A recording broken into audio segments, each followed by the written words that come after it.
So this space is now called the Buena Vista Community Garden.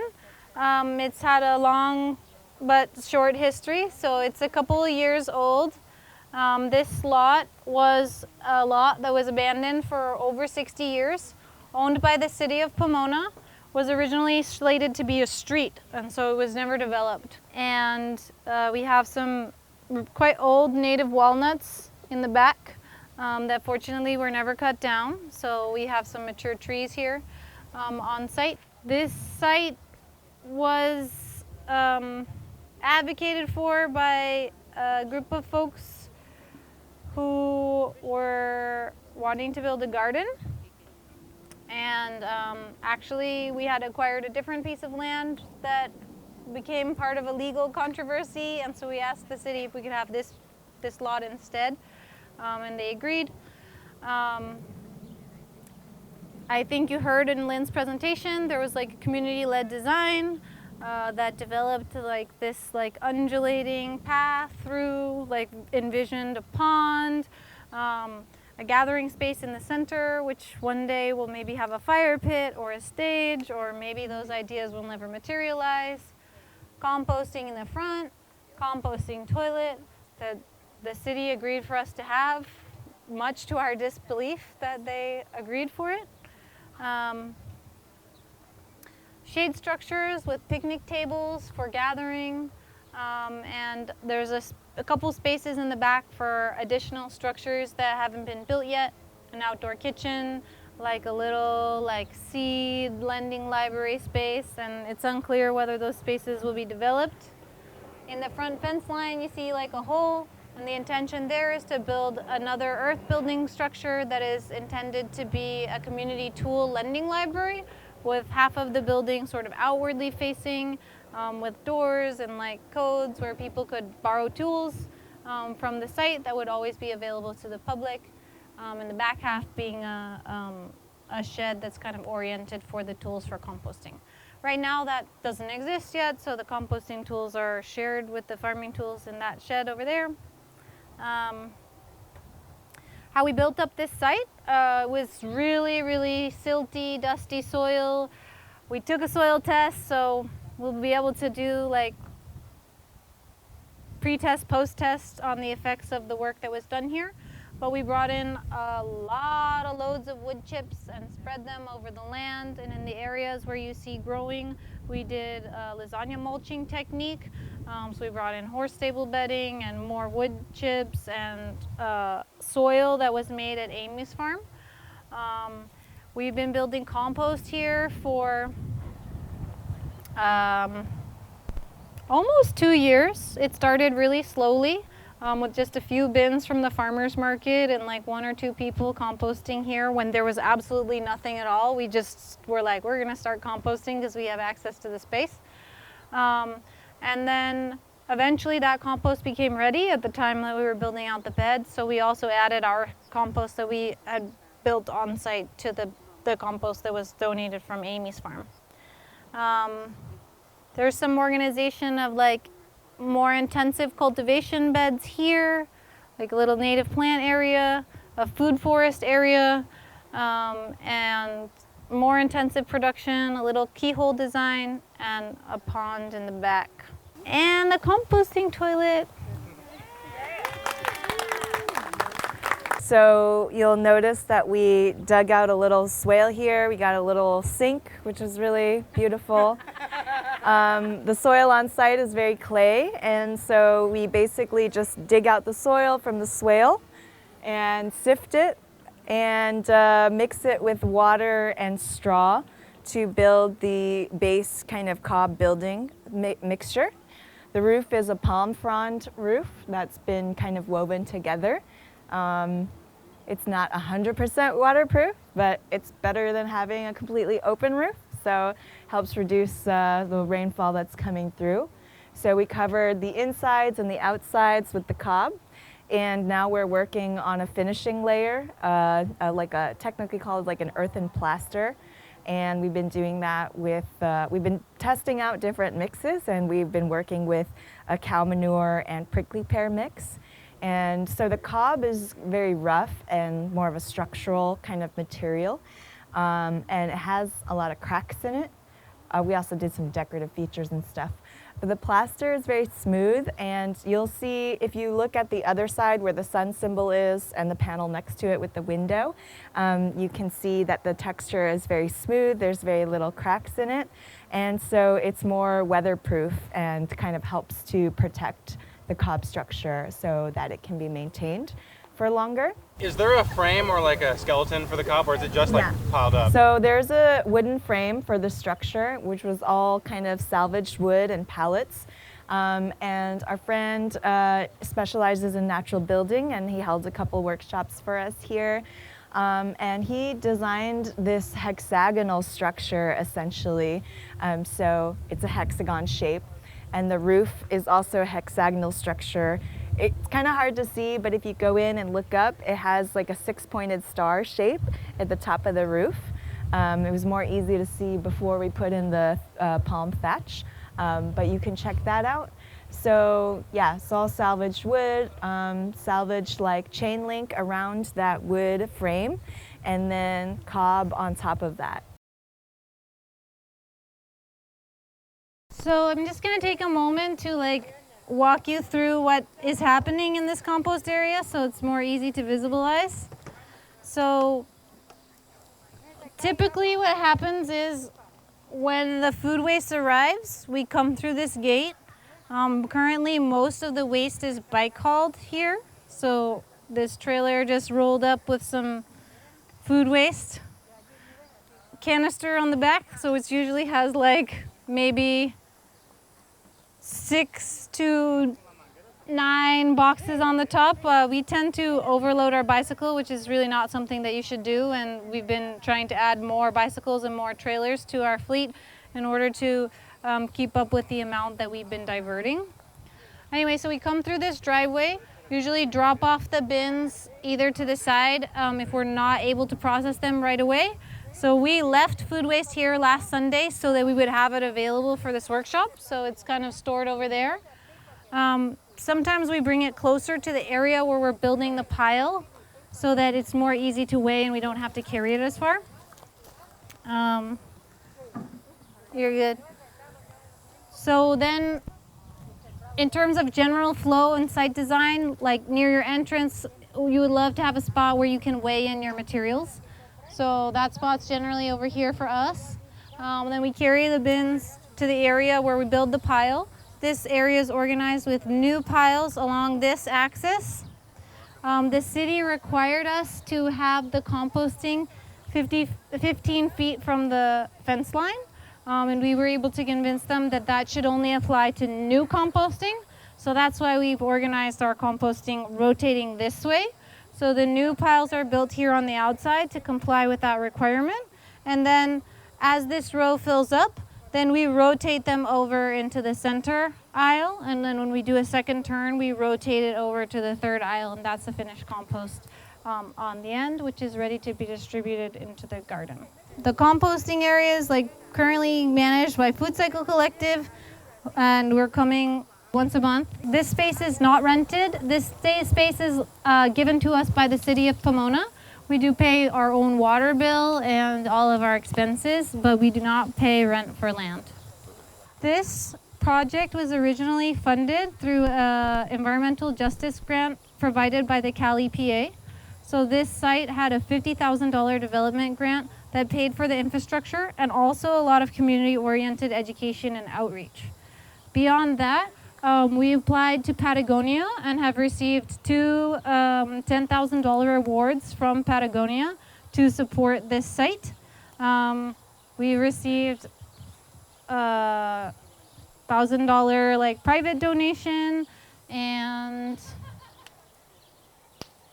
folks are working on trying to get other grants to support it. Currently, our new fiscal sponsor, the DAW, is also supporting some staff time for Elizabeth to do arts in the garden kinds of things, which are creating space to hold the open hours of the farm. We have a couple really dedicated volunteers that show up without being paid to hold the garden space open. And similar, like Food Cycle Collective is a totally volunteer operation right now, and has been managing the compost. On the Cal EPA grant, there was some funds to establish this program, and we've used that to get like a little bit of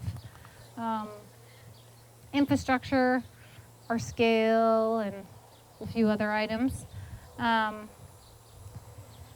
And now, like, we have been doing a little bit of like construction and crowdsourcing donations to help with like those kinds of needs that are related to the compost hauling.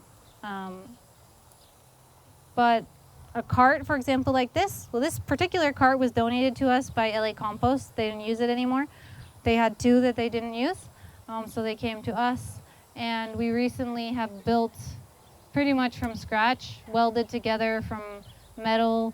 We did one from scrap metal, and then we decided it would be easier to buy the metal and weld it together. So that's kind of a recent development on our team, is like learning how to weld from a friend of ours and actually creating trailers. We have the hope of actually creating a small trailer that would be easily attached to a non-electric bike to just haul 1 or 2 tubs in terms of the girth, so that the hauling from the community would still actually be done by like pedal power, since Food Cycle Collective has like a strong, one of its kind of like 3 core elements as being like very bike oriented, like culture, transport, education, like community experience on bikes. We have not received any complaints about the compost. As you noted, it doesn't smell. And that is how it should be. It might smell a little bit when you open up a pile if you have an anaerobic pocket, but that's generally like short-lived and small in its impact in terms of how far those smells would go.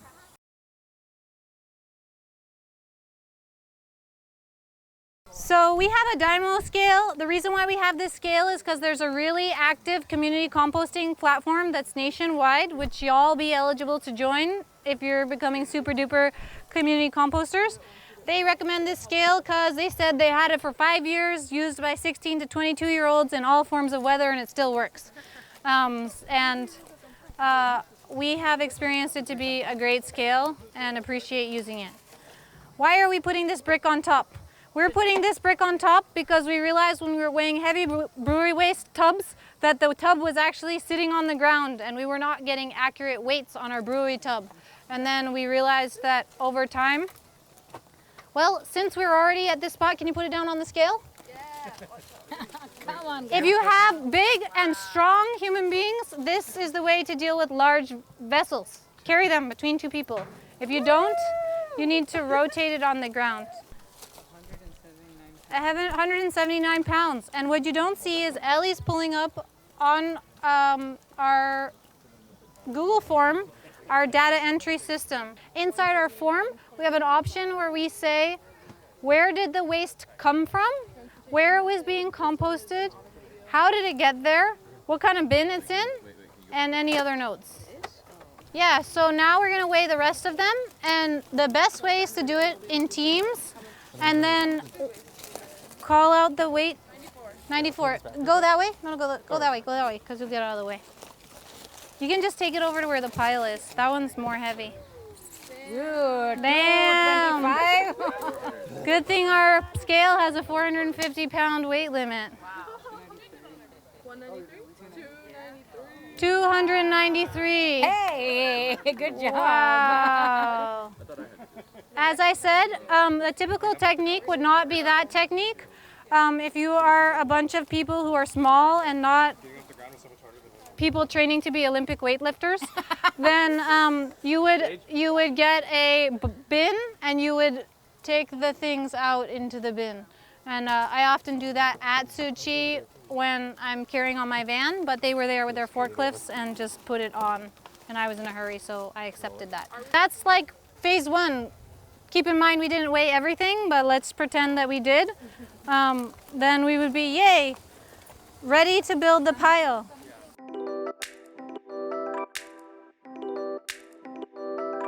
Typically we have 1 or 2 people getting the wood chips, and the idea is going to be to lay a base layer underneath the pile for building the pile on.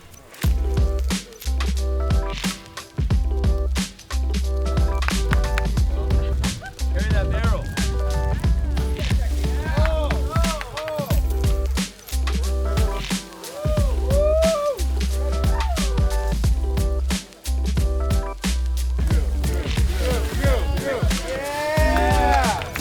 Can you put like half of it on that end and maybe actually put a little bit more on this end?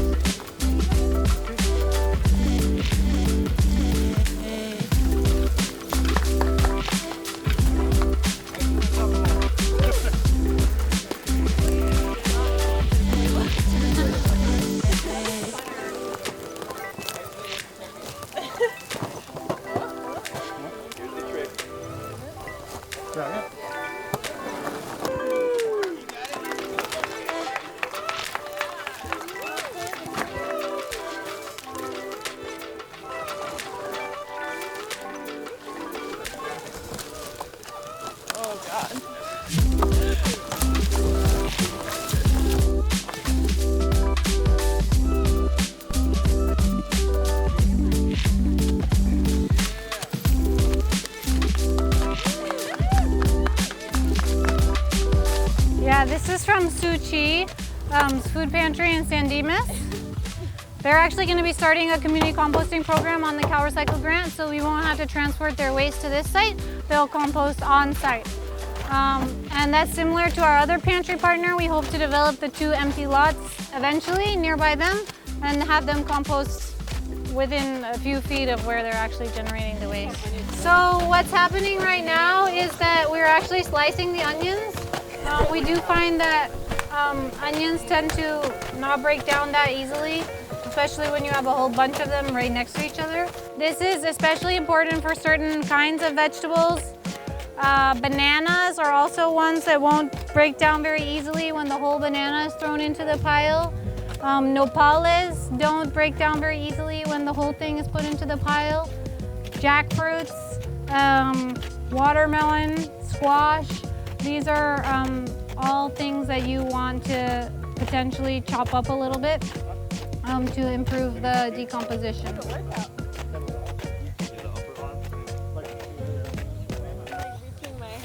So we usually put water in while we're building a pile, and the main way that we do it is by rinsing the bins that we are going to return and throwing all the rinsed water onto the pile as we build it.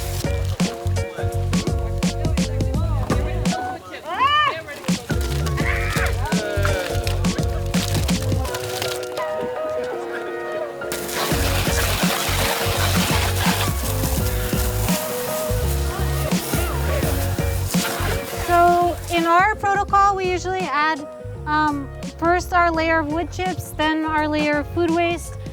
We then add manure, horse stable bedding. We're currently getting a mix of manures that are stored at Amy's farm. We don't always have to include manure. The function of the manure is actually very much as an inoculant.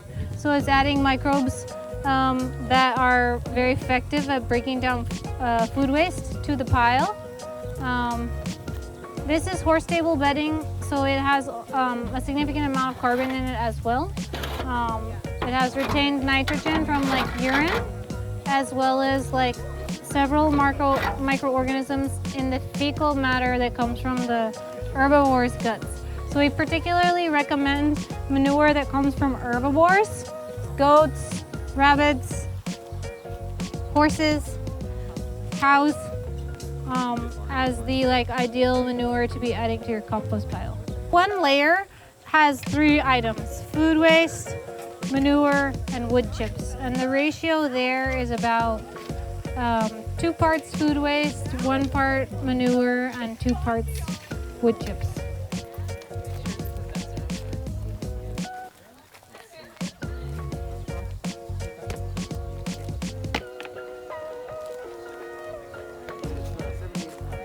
So we have 78 pounds from Mi Cafecito.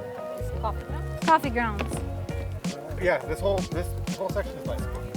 quite heavy. This is like liquid.